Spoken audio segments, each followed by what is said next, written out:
अस्सलाम वालेकुम, welcome to defence forces insights and geopolitics. नाजरीन, आज की इस वीडियो में हम बात करेंगे कि क्या इंडिया बांग्लादेश को पाकिस्तान से JF-17 थंडर बाय करने से रोक सकता है। जब ये न्यूज़ सरफेस हुई थी कि बांग्लादेश पाकिस्तान से JF-17 थंडर बाय करना चाहता है, तो मैंने इस हवाले से एक वीडियो पब्लिश की थी जिसमें मैंने उन अवामिल का जायजा लिया था कि क्यों बांग्लादेश के लिए पाकिस्तान से JF-17 थंडर बाय करना पीस ऑफ केक नहीं होगा। पर आज की इस वीडियो में हम उन सारे अवामिल में से सिर्फ एक को डिटेल में डिस्कस करेंगे, जो कि इस परचेज के हवाले से इंडिया के तहफ़्फ़ुज़ात और इंडिया की तरफ से ये कोशिश है कि बांग्लादेश पाकिस्तान से JF-17 थंडर बाय ना करे। तो चलें आज की ये इंफॉर्मेटिव वीडियो शुरू करते हैं।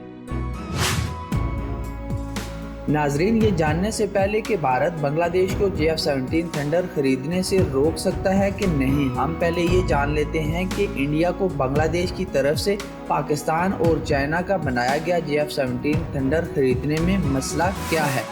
जैसा कि आपके इल्म में है कि बांग्लादेश की पाकिस्तान से अलहदगी के बाद हिस्ट्री में पहली बार अब जाके ऐसा हुआ है कि बांग्लादेश और इसकी मिलिट्री एक्विजिशन पे इंडिया के असर व रसूख बहुत कम हो गए हैं। बांग्लादेश की फॉर्मर प्राइम मिनिस्टर ने बांग्लादेश में हालात ख़राब होने के बाद इंडिया में पनाह ले रखी है। अब जब बांग्लादेश में मोहम्मद यूनस बरसरे इक़्तिदार आए हैं, तब से ही बांग्लादेश और पाकिस्तान के ताल्लुकात में बहुत बेहतरी आई है। इस बेहतरी की वजह से ना सिर्फ थोड़े वक्त में दोनों ममालिक के सरबराहान आपस में एक से ज़्यादा बार मिल चुके हैं, बल्कि बांग्लादेश मिलिट्री के सीनियर मोस्ट सरबराहान भी पाकिस्तान में अपने हम मनसब से मुलाकातें कर चुके हैं। तो पाकिस्तान और बांग्लादेश के मबैन इतनी कुर्बत का होना खुद से ही इंडिया के लिए एक बहुत बड़ा प्रॉब्लम है। दूसरी साइड पे JF-17 थंडर चाइना और पाकिस्तान का ज्वाइंटली डेवलप्ड फाइटर जेट है। अगर बांग्लादेश ये फाइटर बाय करता है तो इससे जनूबी एशिया में चाइना का असर व रसूख और भी ज्यादा हो जाएगा, जो कि इंडिया के लिए एक और खतरे की घंटी है।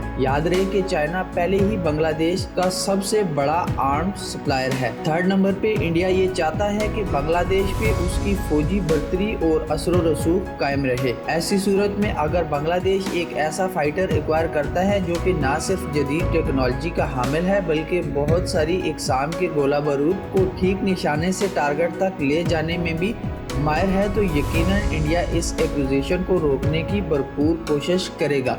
फोर्थ, इंडिया के बॉर्डर पे मौजूद चाइना और पाकिस्तान दो बड़ी फौजी ताकतें हैं जिनसे इंडिया की बिल्कुल भी नहीं बनती, और अब बांग्लादेश एक तीसरा बड़ा मुल्क है जिसके इंडिया के साथ हालात खराब हो गए हैं। पर फिलहाल बांग्लादेश इतना ताकतवर नहीं है कि वो इंडिया को आंखें दिखा सके, लेकिन अगर बांग्लादेश अपनी अफवाज और खासकर एयरफोर्स को जदीद फाइटर से लैस कर लेता है, तो ये तीसरा मुल्क होगा जो इंडिया के लिए खतरा बन सकता है। तो नाजरीन, बहुत सारी वजूहात में से ये चार बड़ी वजह हैं जो ये सजेस्ट करती हैं कि इंडिया हत्तुल इम्कान ये कोशिश करेगा कि बांग्लादेश पाकिस्तान से JF-17 थंडर बाय ना करे। पर क्या इंडिया की ये ख्वाहिश पूरी हो सकती है? इस सवाल का जवाब हाँ भी है और नहीं भी। पहले हम इंडिया के पास ऑप्शंस का एनालिसिस कर लेते हैं कि इंडिया कैसे इस परचेज को रोक सकता है।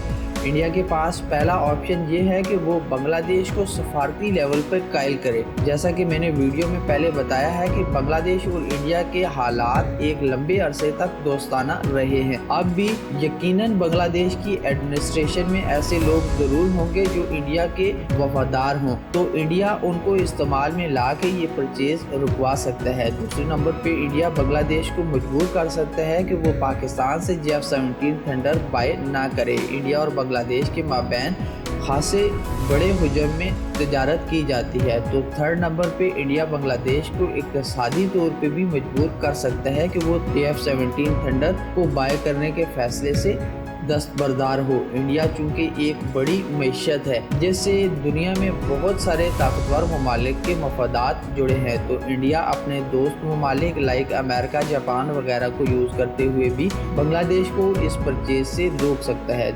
दूसरी साइड पे अगर आप इस सिचुएशन का एनालिसिस करें कि इंडिया ऐसा नहीं कर सकता, तो उसमें सबसे ऊपर बांग्लादेश की खुद मुख्तारी है। दुनिया का कोई कानून बांग्लादेश को इस फैसले से नहीं रोक सकता कि वो अपने डिफेंस को नाकाबिल तकसीर बनाए, और बांग्लादेश अगर ये फैसला कर लेता है कि उसके लिए पाकिस्तान चाइना का jointly developed fighter JF-17 thunder ही बेहतर है, तो वो इंडिया की तरफ से किसी दबाव में नहीं आएगा। सेकंड, चाइना जो कि एक उभरती हुई सुपर पावर है और काफ़ी टाइम से बांग्लादेश और चाइना के माबैन बहुत अच्छे ताल्लुकात हैं, तो चाइना की बैकिंग होने की वजह से भी बांग्लादेश इंडिया की तरफ से प्रेशर को बर्दाश्त कर लेगा। तीसरे नंबर पे JF-17 थंडर में खसूसियात हैं। JF-17 थंडर वाहिद ऐसा फाइटर जेट है जो कम खर्चे में बाय भी किया जा सकता है और कम खर्चे में ही इसको मेंटेन और ऑपरेशनल भी रखा जा सकता है। तो ये भी एक बड़ी वजह है कि बांग्लादेश JF-17 थंडर की प्राइस टू परफॉर्मेंस रेशियो को मद्देनजर रखते हुए इस परचेज को परसू करेगा। अगर आप ये जानना चाहते हैं कि JF-17 थंडर कैसे दुनिया का बेहतरीन फाइटर है और क्यों बहुत सारे ममालिक इसको बाय करना चाहते हैं, तो आप मेरी ये वाली वीडियो जरूर देखिएगा जिसमें मैंने JF-17 थंडर की खुसूसियात को डिटेल में डिस्कस किया है। अगरचे इंडिया अपनी तरफ से पूरी कोशिश करेगा, पर क्या इंडिया की तरफ से बांग्लादेश पे प्रेशर, इंडिया की इक्तिसादी या सफारती कोशिशें बांग्लादेश को ऐसा करने से रोक सकेंगी, ये वक्त ही बताएगा। आप इस डेवलपमेंट को कैसे देखते हैं और क्या इंडिया बांग्लादेश को पाकिस्तान का JF-17 थंडर बाय करने से रोक सकता है? आप इसके बारे में क्या जवाब देंगे? कमेंट में अपनी राय का इज़हार ज़रूर करिएगा। अगर आपको वीडियो अच्छी लगी है तो वीडियो को लाइक और शेयर ज़रूर करिएगा और अगर आप फ्यूचर में भी मेरी वीडियोस देखना चाहते हैं तो मेरे चैनल को भी ज़रूर सब्सक्राइब करिएगा। Until next video, take good care of yourself and those around you. अल्लाह हाफिज़।